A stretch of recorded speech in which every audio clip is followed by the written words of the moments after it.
Okay, here we are in a secret location somewhere in Torvine. In this barnel I've got permission from the landowner to put a barnel box in. Becky and I have already done one just down the road. This is our second one of 3, and what I'm actually doing is cutting some of this batten down to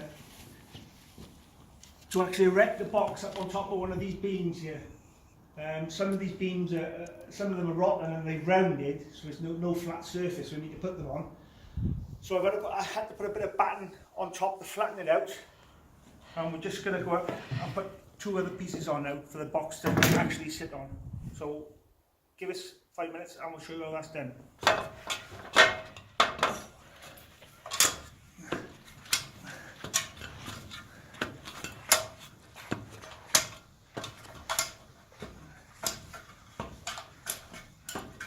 Right, let's get these battens screwed on.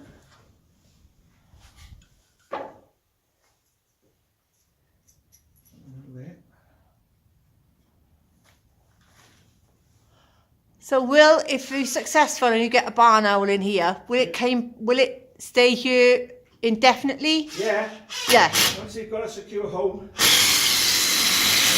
and they've raised a clutch successfully, yeah, there's no reason for them to go anywhere else. They'll use the same one. Okay. And they stay with the same mate as well, which is nice. So what will determine? Sorry? What will determine to raise a good clutch? Well, a chick. Barnels are in so much trouble at the moment.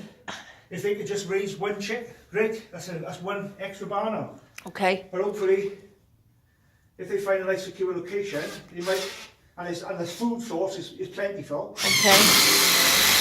Then the chances are they'll lay more eggs and produce more barnels, which is what it's all about.